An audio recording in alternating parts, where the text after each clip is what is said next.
Ahora déjeme leerle este mismo versículo, este mismo pasaje en la traducción al lenguaje actual.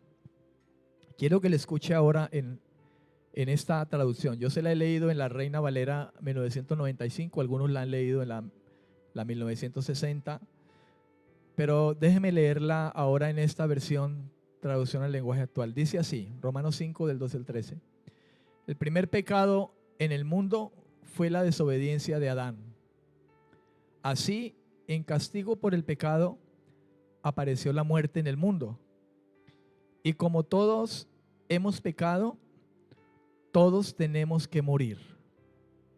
Antes de que Dios diera la ley, todo el mundo pecaba. Pero cuando no hay ley, no se puede acusar a nadie de desobedecerla. Amén, amén. Esa es la versión, traducción del lenguaje actual. Yo he querido resaltar, amado, dos términos, dos palabras que considero se pueden tomar como claves en esos dos versículos que hemos leído. La primera de ellas es la palabra pecado, que quizá no es de desconocimiento para muchos, y en alguna ocasión hemos tocado acerca de esta palabra. Pero recordando, la palabra pecado en el griego hamartia, con H, hamartia, algunas veces la escriben con J, significa ofensa, dice el diccionario, iniquidad. Ofensa, iniquidad. Y esa palabra hamartia es una palabra que está relacionada también con la palabra hamartano. Hamartano. Y esa palabra hamartano, quizá de una manera un poco más clara para nosotros, nos arroja el significado de errar al blanco. Errar al blanco. Y cuando habla la definición de errar al blanco, se trata de errar específicamente en lo moral. También lo define como desviarse del camino de la verdad. Escuche esto. Dice también que significa ir mal. Ir mal. Y por último dice que es un acto o un deseo contrario a la ley eterna. La inclinación al mal.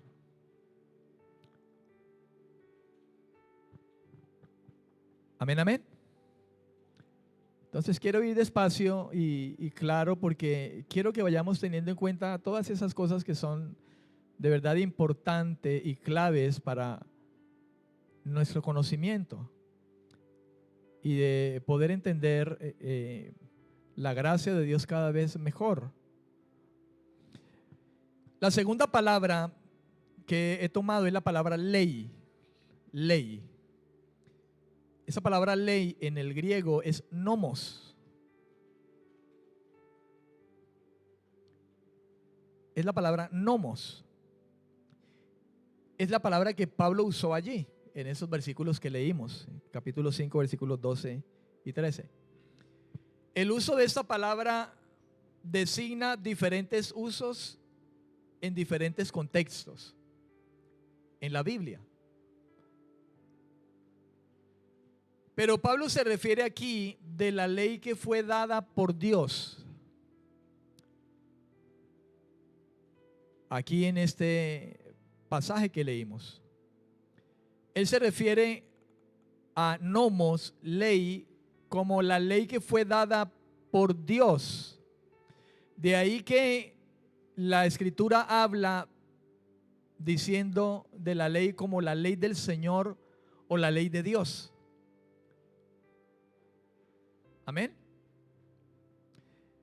Pero también dice que esta ley fue entregada a través de Moisés, fue transmitida al pueblo a través de Moisés. Y de ahí que también pueda llamarse o encontremos nosotros en las escrituras que la Biblia hable de la ley como la ley de Moisés. Pero no porque la ley sea de Moisés y Moisés haya traído la ley, sino porque Moisés fue el canal, fue el instrumento, digámoslo de esa manera, que Dios usó para transmitir la ley y que Él la llevara al pueblo. Así que Pablo usa esta palabra allí y cuando la usa sin referencia o designando un estado o un pueblo en particular. Cuando él usa esa palabra, él no la usa designando esa palabra o como referencia a un estado en particular o a un pueblo en particular. No lo hace así. Él lo hace de manera general. Así que de este modo, cuando él cita el término de la ley, lo cita como la ley de Dios que fue dada al hombre pecador. Por eso le digo, la cita en general, no específicamente para esta nación o para esta nación o para este pueblo, sino que él cita esa palabra ley como la ley de Dios que Dios ha dado al hombre pecador. Amén, amén. Puesto sobre la tierra, de toda lengua y nación, en otras palabras. Los 10 mandamientos, también conocidos como el decálogo, usted ha escuchado quizá alguna vez ese término definiendo los 10 mandamientos, son un conjunto de principios éticos, morales y de adoración que Dios entregó a todos los seres humanos. Principios éticos, principios morales y de adoración. Importante que usted pueda escuchar lo que acabo de decir. Y de adoración. Para que usted vaya mirando adoración, todo lo que conlleva la palabra adoración. A veces pensamos en adoración en el acto de cantar canciones y decimos, estamos adorando al Señor. Por eso le digo que esté muy atento en todo lo que escucha, para que usted pueda descubrir cosas importantes, hermano, que están detrás de, en este caso, de la palabra adoración, lo que conlleva adoración. Los 10 mandamientos, conocidos como el decálogo, son un conjunto de principios éticos y morales, y usted ya sabe que fueron dados por Dios. Y además de ser principios morales y éticos, son de adoración. Y Dios los entregó a los seres humanos. Estos incluyen instrucciones de cómo adorar solo a Dios, al único Dios, así como también prohibiciones en contra de la idolatría, el asesinato, el robo, la deshonestidad, el adulterio, la mentira, etcétera, etcétera. Diferentes grupos religiosos quizá han seguido distintas tradiciones en cuanto a la manera de interpretarlos y enumerarlos inclusive. Ahora bien, los 10 mandamientos aparecen 2 veces en la Biblia hebrea. Y cuando le hablo de la Biblia hebrea, pues nosotros aquí de manera inmediata, esto nos ubicaría en el Antiguo Testamento. Amén.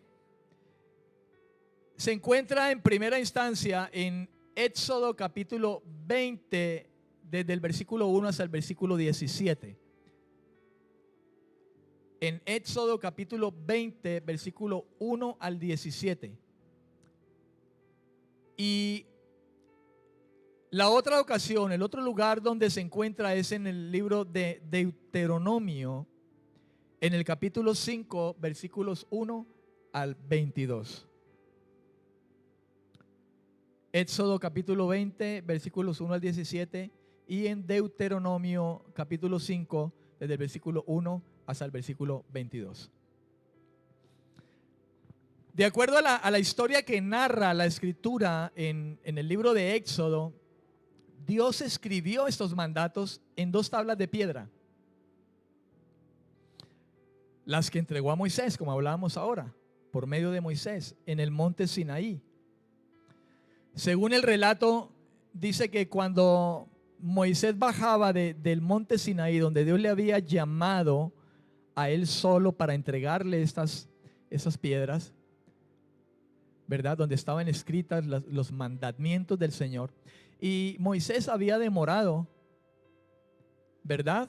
El pueblo estaba agitado y convenció a Aarón de hacer algo que a Dios no le agradaba y que era abominación para el Señor, y lo sigue siendo ahora. Entonces la historia narra que cuando Moisés bajaba del monte, vio al pueblo que estaba adorando un becerro de oro. Y eso es algo que usted y yo lo hemos escuchado muchas veces. Y entonces la actitud de Moisés frente a esto, no sé si pudiéramos llamarlo celo de Moisés quizá, y creo que efectivamente lo sería, pero él fue tanto el enfurecimiento de Moisés que la Biblia dice que él tomó esas dos, él las llevaba aquí abrazaditas a lo mejor, ¿verdad? Y fue tanto el enojo que él arrojó las piedras, las tablas donde Dios había escrito los mandamientos, y lo arrojó enfurecido y las rompió. Vamos a leer acerca de eso. Vamos a la escritura, recordémoslo. Yo sé que usted ha escuchado eso, pero recordémoslo, leámoslo. En Éxodo capítulo 32, versículos 15 y 16, dice: Moisés se volvió y descendió del monte, trayendo en sus manos las 2 tablas del testimonio, tablas escritas por ambos lados. De uno y otro lado estaban escritas. Las tablas eran obra de Dios. Escuche, eran obra de Dios. Y la escritura era escritura de Dios, grabadas sobre las tablas, dice aquí en Éxodo. El versículo 19 dice: aconteció que cuando Moisés llegó al campamento y vio el becerro y las danzas, se enfureció y arrojó de sus manos las tablas y las quebró al pie del monte. Amén. Entonces, ahí está, hermano, la evidencia de lo que le estoy relatando, cómo Dios entrega esas tablas, y la Biblia dice que las tablas eran obra de Dios, al igual que las escrituras eran obra de Dios. Así que esto no es algo que Moisés escribió como tal, sino que el mismo Dios lo hizo. Nosotros pudiéramos hablar, la mano de Dios lo escribió. Amén. Estos mandamientos. Así que esto era muy serio. Ahora, lo que ocurrió después es que Dios ordena de nuevo a Moisés que tomara 2 tablas de piedra, y en ellas quedaron escritos de nuevo los 10 mandamientos del pacto, reconviniendo que el pueblo no debía tolerar la desobediencia. De esa manera, entonces, si usted se ubica en Éxodo 34, un poco más adelante, el versículo 1, aquí hay un título en mi Biblia, en Éxodo 34, y dice el pacto renovado. Versículo 1 dice: Jehová dijo a Moisés: prepara 2 tablas de piedra, como las primeras. ¿Ve? Entonces ya las había roto Moisés, las había arrojado, y Dios llama a Moisés de nuevo y le dice: Moisés, ven, prepárate otras 2 tablas de piedra, así como las primeras, y escribiré sobre estas tablas las palabras que estaban en las tablas primeras que quebraste. Es Es especial escuchar las palabras que la Escritura nos arroja, la manera como el Señor se dirige a Moisés. La Biblia dice en el capítulo 32 que las tablas eran obra de Dios y la Escritura también. Y es interesante poder pensar un poco en algo curioso. Aquí le dice el Señor a Moisés: prepárate 2 tablas de piedra. Yo no sé si era la impresión de que Dios le dijo a Moisés: hágame el favor y vaya, ahora hace las tablas usted y me las traigo yo. ¿Verdad? Yo no quiero ir más allá. Yo simplemente le digo que es curioso poder pensar en eso, ¿verdad? Porque le dice, y escribiré. Aquí lo cierto es que el que va a escribir es el Señor, Él mismo.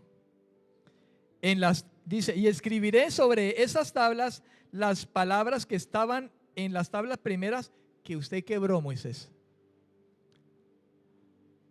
Amén. Curioso, solamente para que medite un poco, nada más. Simplemente yo leía esto y yo decía: wow, qué interesante esto. Amén. Ok, hermano, algo importante. Voy a hablarle aquí de cosas que nos deben poner a pensar muy honestamente y sobre lo cual quizá nosotros no meditábamos de esa manera antes de llegar al Señor. Y yo creo que de manera común la gente que está sin Dios, así como nosotros estábamos antes, no han pensado de esa manera. O a lo mejor usted y yo no hemos pensado quizá de esa manera tan detallada. Voy a estar leyendo, ¿verdad? Y vamos a estar meditando en eso. Ok, Dios gobierna su universo. La Biblia dice que todo lo que hay fue hecho por la palabra de su poder. Por la fe sabemos que Dios hizo todo el universo por la palabra, dice Hebreos. Así que debe ser claro para usted y para mí, por lo menos para usted y para mí, porque quizá para muchos no lo es. Pero lo que debe ser claro es que Dios gobierna su universo por la ley. La naturaleza misma opera bajo su gobierno providencial. Hablar de providencia es hablar del control que Dios tiene sobre todas las cosas. Así que Dios gobierna todo el universo, y hablar del universo incluye todo lo creado. Y eso nos incluye a usted y a mí. Usted ha escuchado quizá el Salmo 19, donde habla acerca de la creación de Dios y la palabra de Dios. Y dice: los cielos cuentan la gloria de Dios y el firmamento la obra de sus manos. Hay allí una alusión a la gloria creadora de Dios. Y después de eso habla del cual gigante que sale de un lado de la tierra y se esconde al otro lado, hablando del sol, que recorre la tierra, por decirlo de esa manera. Aunque no es el sol el que lo recorre, sino que es la tierra la que gira. Amén. Pero de alguna manera lo que está diciendo es que todo lo que está aquí debajo de los cielos que cuentan la gloria de Dios es lo que Dios ha creado. Uno diría que en el Salmo 19 Dios solamente se está refiriendo a los cielos que cuentan la gloria, nada más los cielos. Pero yo le digo algo, la Biblia dice también que todo lo que hay debajo de los cielos, arriba, abajo, en el mar, en la tierra, fue creación de Dios. Cuando Dios crea, si usted hace memoria un poco, cuando Dios crea, la Biblia habla de que lo primero que hizo fue tomar la expansión de las aguas y los colocó arriba y lo llamó cielos, y luego mares, y luego comenzó a ordenar todo, y por último hizo al hombre.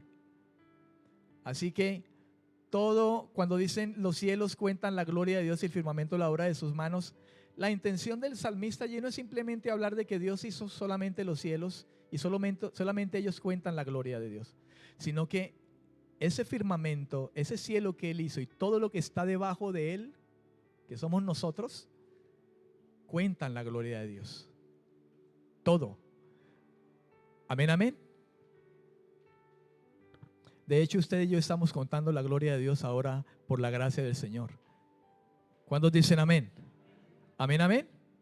La naturaleza misma opera bajo su gobierno providencial. Las mismas leyes de la naturaleza describen la forma normal como Dios ordena su universo. Las mismas leyes. Dios ha establecido leyes. Dios ha puesto leyes a la naturaleza. Dios puso leyes a la expansión de los cielos. Dios puso leyes al mar. Y Dios puso leyes inclusive en usted y en mí. Si usted y yo pensamos en el cuerpo, Dios puso leyes en nuestro cuerpo. Dios nos puso unos riñones y le puso leyes y le dijo: usted tiene que hacer aquí, allá, y luego usted aquí, y usted separa el oxígeno y aquí el CO2, y le puso leyes a nuestro cuerpo.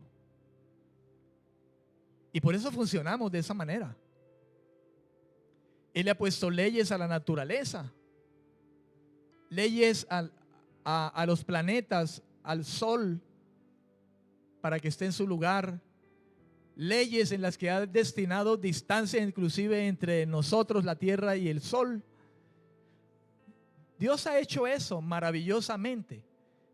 Pero y aparte de eso, Dios nos ha dado su ley a nosotros.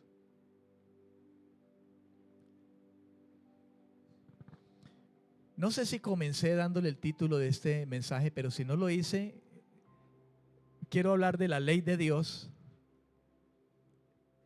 y cómo ella es un espejo que nos refleja a nosotros nuestra condición. Si usted va a escribir, escriba de esta manera: la ley de Dios, el espejo que refleja el pecado. Ese es el título que le he dado a este mensaje. Me disculpa si no lo hice al iniciar.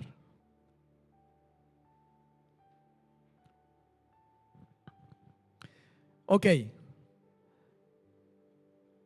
La naturaleza misma, hermanos, describe la forma normal como Dios ordena su universo. Y dentro del universo estamos nosotros.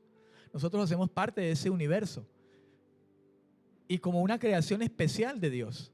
Recuerde que la Biblia dice que al hombre, aparte de todo lo que Él creó, Él lo hizo con sus manos. Dice que Él tomó del barro y nos hizo con sus propias manos.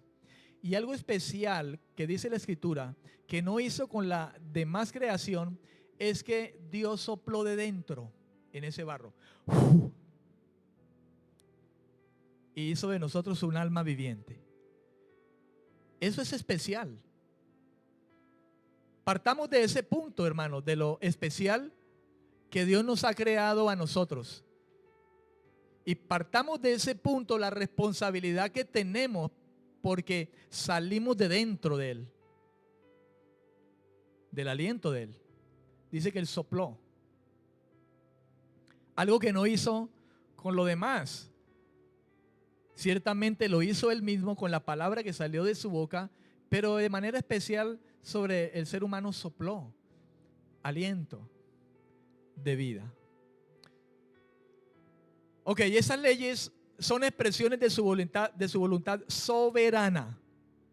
Todo lo que nosotros podemos ver a través de su gobierno, del universo, de la ley, de su gobierno providencial, de cómo la naturaleza misma describe todo como Dios ordena, hermano, nos lleva a nosotros a mirar que las leyes, todas esas leyes sobre las cuales Él estableció todo, son expresiones de su soberana voluntad. Ahora bien, Dios no está sujeto a ninguna ley. Escuche bien eso. Dios no está sujeto a ninguna ley, porque alguien dirá: bueno, ¿y a Dios qué? ¿Quién? Porque a veces podemos pecar de esa manera, cuestionando a Dios. Y de hecho, el hombre cuestiona a Dios. Pero Dios, hermano, Dios no está sujeto a ninguna ley fuera de sí mismo. No hay reglas independientes y cósmicas que Dios esté obligado a obedecer. Más bien, escuche esto: Dios mismo es la ley misma. Él mismo es la ley. Por eso Él no está sujeto ni obligado, hermano, a nada, a ninguna ley humana o reglas independientes o cósmicas, porque en otras palabras aún más claras, Él mismo es la ley en sí mismo. Amén, amén. Esto significa que Dios actúa conforme a su propio carácter moral. Él actúa conforme a su propio carácter moral. Su carácter no es solamente perfectamente moral, sino que es el máximo estándar de perfección. Amén, amén. Él es perfectamente moral. Su carácter no solamente es perfectamente moral, sino que su moral es el estándar más alto de perfección. Cuando Dios actúa, Él no actúa locamente. Él lo hace conforme a su naturaleza. Y su naturaleza es santa, es pura, es perfectamente moral. Su naturaleza es el máximo estándar de rectitud, de justicia.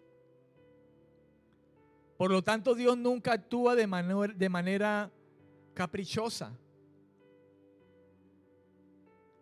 ni antojadiza. Amén. Dios siempre hace lo correcto y sabe lo que hace. Cosa que a veces nos cuesta, hermano. Pero qué especial que Dios por su gracia nos ha dado su Espíritu Santo para que podamos conocer las cosas de Él. Y de hecho nos ha enseñado. Pero cuánto quizá necesitamos, aún nosotros que le conocemos de alguna manera, por las cosas que dice la Escritura, las cosas reveladas pertenecen a sus hijos.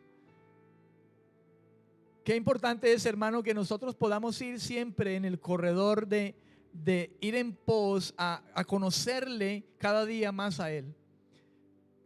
Quizá de razón el Señor pudo haber hablado, creo que a través de Jeremías, diciendo que si alguien se quiere gloriar en alguna cosa, se gloríe en conocerlo y en entenderlo a Él. Y algo que tenemos nosotros que conocer y entender es que Dios es perfectamente moral, es que Dios actúa siempre conforme a su carácter perfecto. Dios está en el estándar, o Él es el estándar máximo de perfección, y Dios siempre sabe lo que hace. El hombre, como creación de Dios, también se le requiere que haga lo que es correcto. Y quizá hablar de esto, de esta demanda de Dios, pueda ser por el simple hecho, amado, de que Dios hizo al hombre de manera especial. Y Dios dijo, hagámoslo a nuestra imagen y a nuestra semejanza. De manera distinta a todo lo que Él creó. Él dijo, hagamos al hombre y hagámoslo a nuestra imagen y a nuestra semejanza. De modo que el hombre, como creación especial de Dios, también se le requiere que haga lo que es correcto. Escuche, lo que es correcto se le requiere al hombre, sea quien sea. Recuerde, en Romanos dice, te hablo a ti, hombre, quien quiera que seas, eres inexcusable. ¿Comprende? Él dice, quien quiera que seas. Dice Romanos capítulo 2, creo que por allí habla el apóstol Pablo acerca de eso. Póngalo como apunte si quiere de pronto para que usted investigue. Ah, véalo, ahí está. Es que este secretario es eficiente. Gloria a Dios. Por lo cual eres inexcusable, oh hombre. Fíjese que dice hombre. Judío, gentil, dice hombre. El ser humano. Quien quiera que seas tú que juzgas, pues en lo que juzgas a otro te condenas a ti mismo, porque tú que juzgas haces lo mismo. Ok, pero quiero resaltar que es al hombre, la creación especial de Dios, a que también se le requiere que haga lo que es correcto. Dios demanda que vivamos de acuerdo a su ley moral, la cual Él nos ha revelado. Y lo hemos leído en los versículos de Éxodo, cómo Dios llamó a Moisés y llevó su ley a los hombres. Usted me dirá, pastor, pero eran los israelitas, los judíos, pero eran hombres, hermano. Nosotros los gentiles no somos marcianos, somos hombres, igual que ellos. Solo que ellos eran de nacionalidad judía. Amén. Y ya hablamos de que Pablo usa el nomos no como una palabra específica para una nación, para un pueblo, sino de manera general. Dios le dio su ley al hombre, al ser humano que creó. Amén. La ley de Dios es el máximo estándar de la justicia y la norma suprema para juzgar el bien y el mal. La ley que Dios entregó al hombre es la ley que Él entregó como el máximo estándar de la justicia y la norma suprema para juzgar el bien y el mal. Recuerde, cuando el hombre, Dios le da en el principio un mandamiento, Dios le dio una ley, Dios le dijo, de ese árbol no vas a comer, le dio una ley, uno, pero él no lo cumplió. Cuando el hombre llega a pecar, al no cumplir la ley que le puso, el mandamiento que le puso, el pecado entra. Y entonces el Señor dice, el hombre ha venido a ser como nosotros. ¿Qué dijo el Señor? ¿Conocedor de qué? ¿De qué? Del bien y del mal. Amén. Así que Dios da la ley, hermano, al ser humano como el máximo estándar de la justicia y de su norma suprema para juzgar, escuche, juzgar el bien y el mal. Porque el hombre, cuando peca, fue conocedor del bien y del mal. Pero el hombre se inclinó al mal, lógicamente, porque el pecado entró. El errar al blanco, el ir mal, como leíamos ahora. Como el soberano Dios tiene la autoridad para imponernos obligaciones, escuche, como el soberano que es Él, Dios tiene la autoridad para imponernos a nosotros obligaciones. Escuche eso. Él es el soberano, Él es Dios, Él es el todopoderoso. Como Dios es lo que es, Él es el soberano, el Señor, el eterno. Él tiene autoridad, hermano, para imponernos obligaciones. Él tiene autoridad para exigirnos a nosotros obediencia. Y Él tiene autoridad para pesar nuestras conciencias.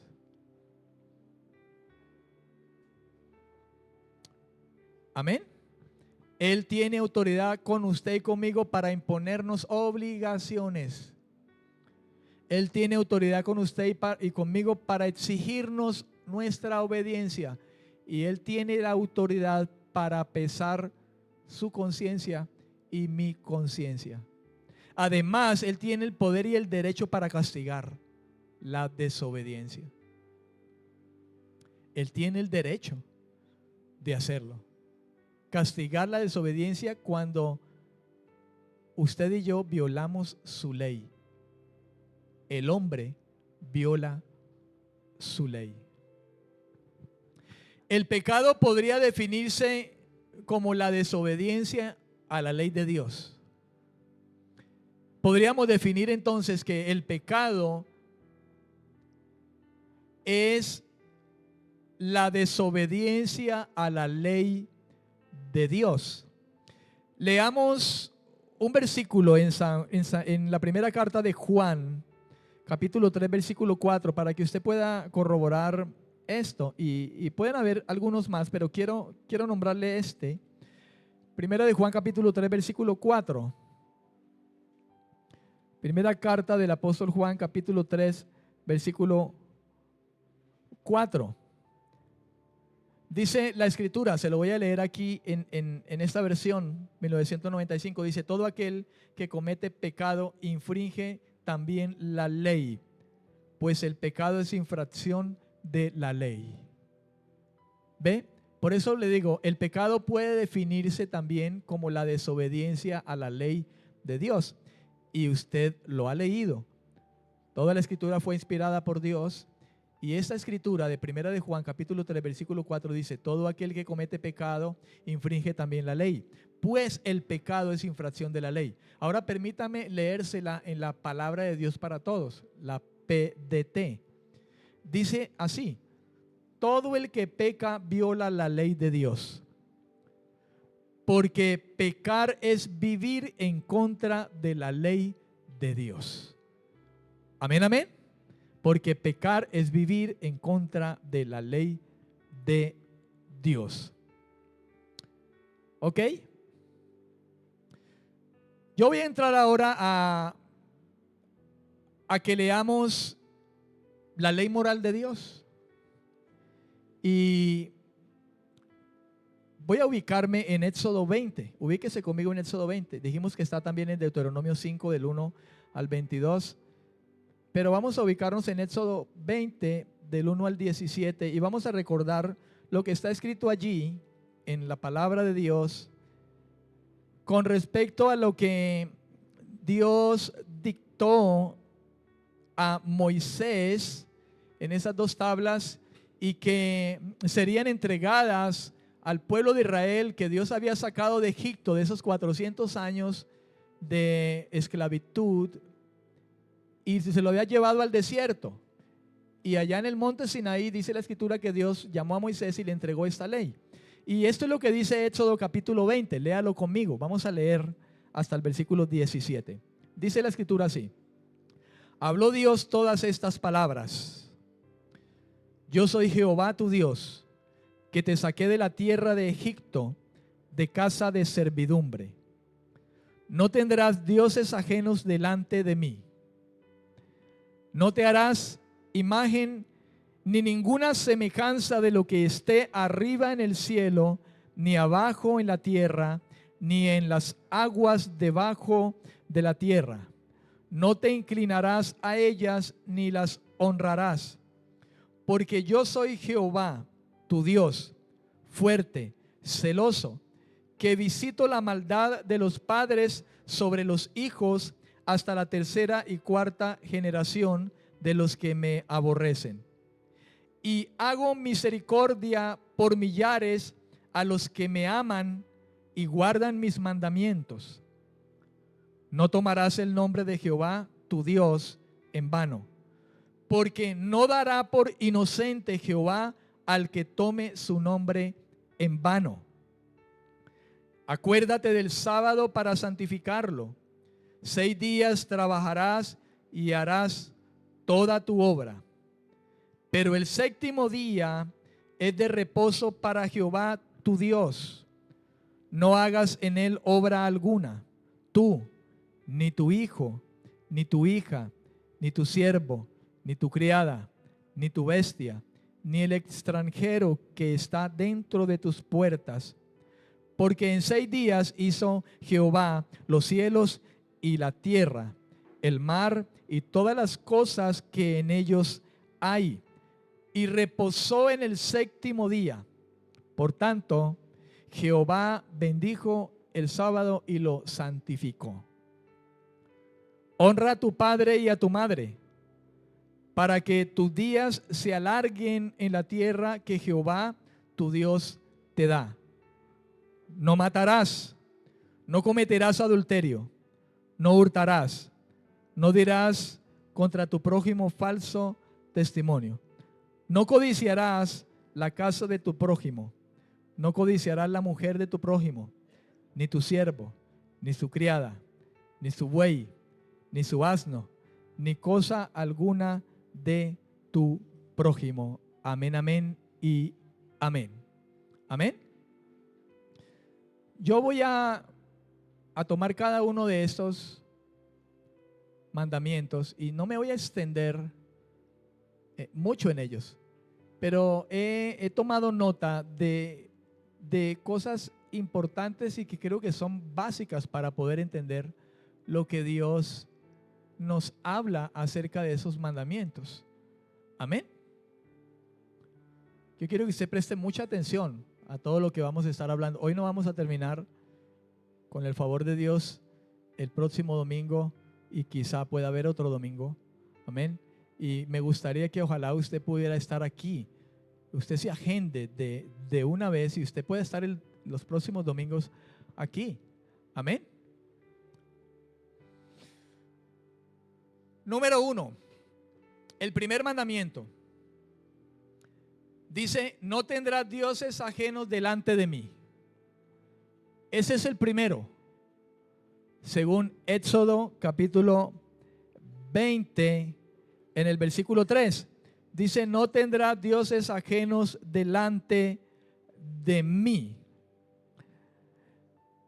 Literalmente, hermano, lo que significa es como si Dios dijera, no tendrás dioses ajenos delante de mi rostro. No los pondrás delante de mi rostro. O lo que también podría decirse, en mi presencia. En mi presencia. Algo que resalta es que el Señor es Dios celoso. Y el Señor es un Dios celoso que ya ha reclamado, por ende, si nos ubicamos de manera específica aquí, a un pueblo, Israel, al cual ha sacado de 400 años, hermano, de esclavitud en Egipto. Y después de ese tiempo, el Señor lo ha reclamado. Recuerde que como Moisés le mandó decir a Faraón, dile a Faraón que deje salir mi pueblo. Lo estaba reclamando. Entonces, Dios, hermano, es un Dios celoso que ya ha reclamado a su pueblo. Y su celo describe su pasión por su santo nombre. Su nombre es santo.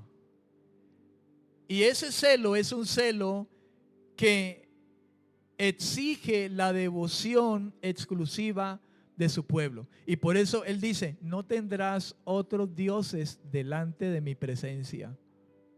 Porque Dios exige, hermano, la devoción y la consagración exclusiva de su pueblo. Dios es un Dios celoso en el sentido de que Él ha escogido a Israel, su pueblo, hablando de manera puntual, como su pueblo exclusivo y del que espera o exige la devoción exclusiva solo a Él, que es el único Dios y creador de todas las cosas. En Deuteronomio capítulo 6, versículo 14 y 15, Dios habló a Moisés y al pueblo lo siguiente. Mire lo que dijo: no vayáis detrás de dioses ajenos, porque habían muchos otros dioses en aquel tiempo. Hoy existen dioses también, infinidad de dioses, hermano. Amén. Infinidad de dioses. No vayáis detrás de dioses ajenos, de los dioses de los pueblos que están en vuestros contornos. Es más, usted puede recordar que el faraón era un dios, era una divinidad, así era determinado. Amén. Y ellos habían estado allí 400 años. Amén. 400 años. Fíjese usted. 400 años y ellos sabían lo que ocurría entre ese pueblo pagano donde ellos estaban. Faraón era el Dios y él se proclamaba el Dios de toda la tierra en aquel tiempo. porque era la potencia de aquel tiempo. Entonces él se proclamaba el Dios. Y cuando Dios saca al pueblo al desierto y luego le entrega esa ley moral, quizá ya sabiendo lo que ellos habían visto a través de esos 400 años, los pequeños que habían nacido también habían visto a Faraón, y ellos se habían levantado mirando al Faraón como el Dios de la tierra.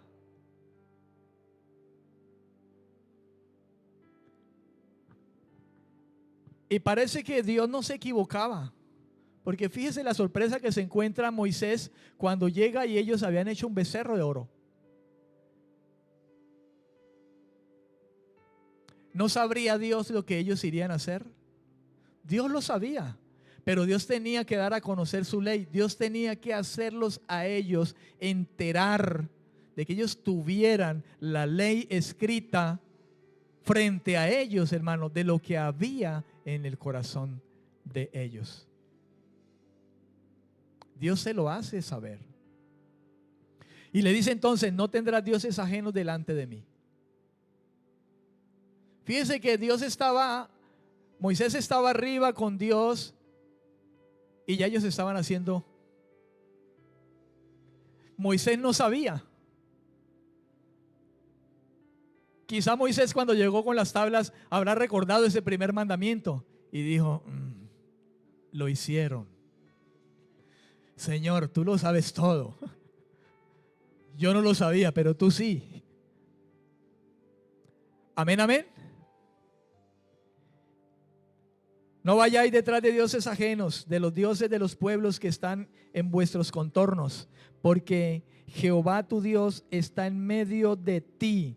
Es un Dios celoso. Su furor se inflamaría contra ti y te haría desaparecer de sobre la tierra. Tremendo, hermano. Te haría desaparecer de sobre la tierra. Así que ya usted tiene, hermano, con respecto a este mandamiento, un conocimiento. Hay muchos dioses. Hoy mismo, si nosotros tomamos esto que dice aquí el Señor a través de Moisés, dice: los dioses de los pueblos que están en vuestros contornos. A los contornos de nosotros hay muchas naciones. Y muchas de las naciones que están al contorno de nosotros, hermano, adoran muchos dioses.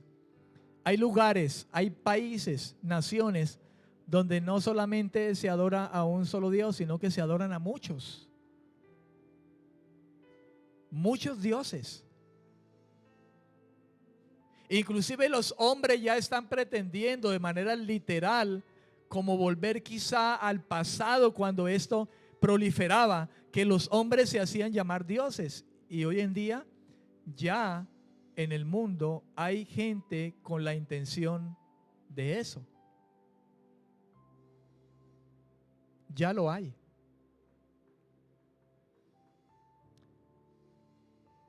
Amén. Así que tengamos en cuenta, hermano, el mandamiento. Y es un mandamiento para todos los seres humanos que Dios ha creado. Él es el Dios que nos creó. Él es el Dios que hizo los cielos y la tierra. Él es el creador y el hacedor de todo lo que existe. Él es la fuente. Por tanto, Él es el Dios que exige la devoción exclusiva para Él, como el único Dios, y demanda de que no haya dioses delante de Él. A veces es también visto el hecho de que hay gente que se crea su propio Dios y hace un Dios a su manera, en su propia mente. Y se crea su propio Dios. Y cuando el ser humano crea su propio Dios para sí mismo, está también infringiendo de esa manera el hecho de poner un Dios delante de Él que no es Él.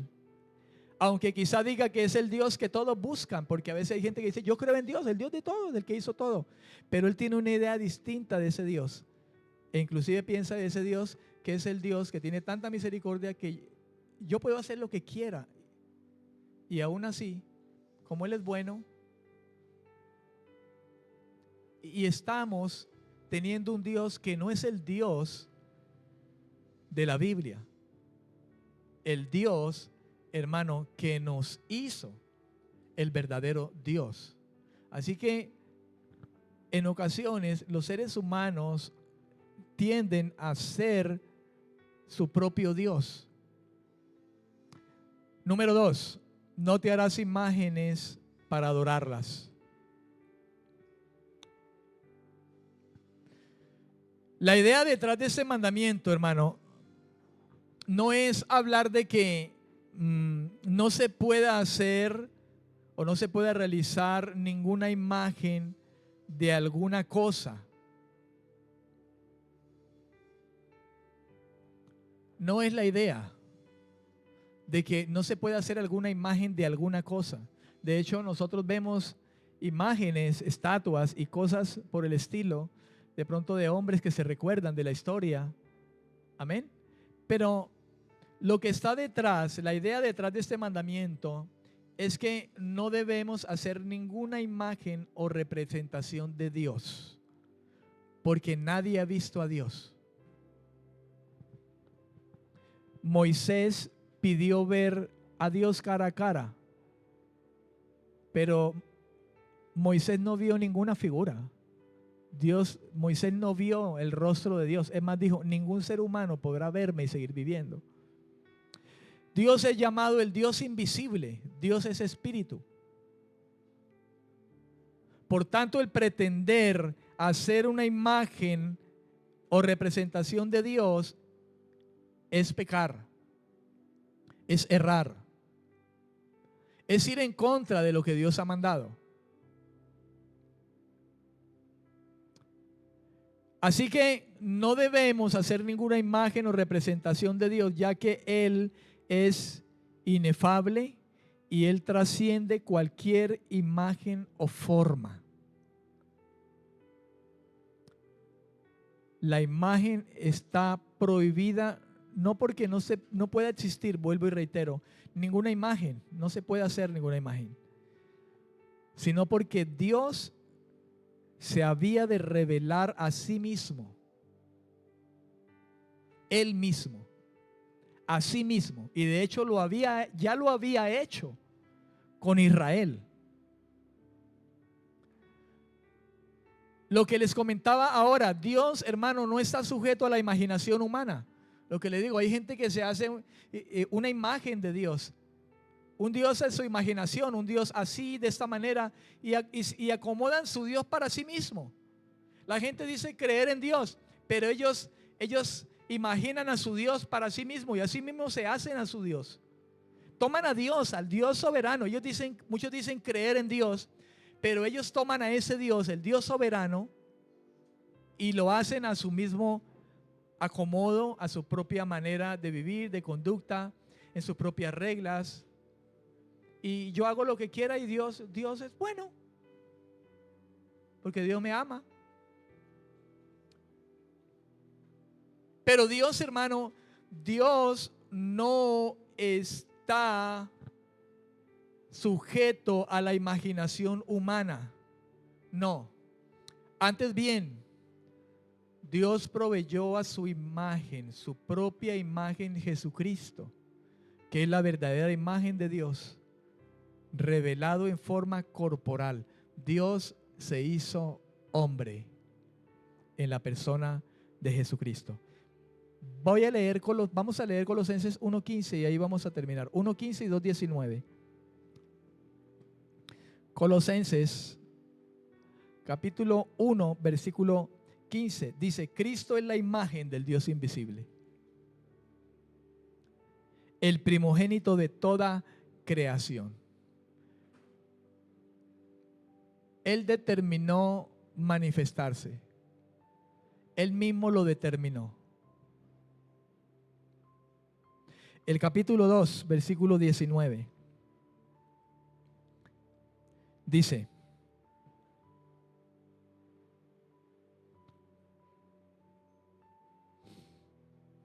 versículo 19 le dije. pero no unido a la cabeza, en virtud de quien todo el cuerpo, nutriéndose y uniéndose de las coyunturas y ligamentos, crece con el crecimiento que da Dios. Ese no era el versículo. El 9 es, me equivoqué allí. Porque en él habita, ¿cómo? Corporalmente, ¿toda qué? La plenitud de la divinidad. En él habita toda la plenitud de la divinidad. Hermano, Dios no está sujeto a la imaginación humana. Dios dijo, no te harás ninguna imagen o representación de Dios. Dios mismo decidió revelarse a sí mismo y a Dios le plació hacerlo de manera corporal. Alguien tendrá objeción en decir, pero mire, Él lo hizo. Se hizo un hombre, se hizo una imagen. Entonces, ¿por qué juzga cuando un hombre se hace una imagen de un hombre y la adora? Dirá alguien, ¿verdad? Pero es que partamos de algo. Primero, Dios es soberano y hace lo que quiere. Y si Dios lo hizo, Él sabía qué estaba haciendo. Y lo que hizo nos conviene. Punto. ¿Amén o no amén? Uy, pastor, qué duro, ¿no? Diría uno, qué duro esa palabra, pero es así. Ahora yo le pregunto, ¿Dios tuvo claro lo que hizo al venir a esta tierra y hacerse un hombre y morir en la cruz por usted y por mí? ¿Fue bueno? ¿Le convino a usted o no? Ah, bueno, y le conviene a todo ser humano. Entonces no juzguemos a Dios, hermano, porque Dios sabe lo que hace y lo que Él hace es correcto, es soberano. Y es más, debemos estar agradecidos. Amén, amén.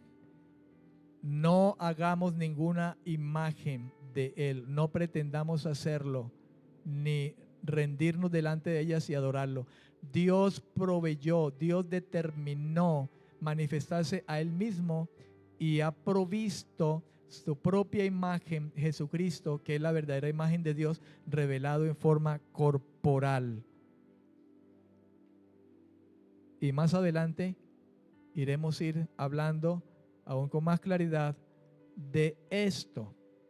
Amén, amén, amén. Oremos a Dios.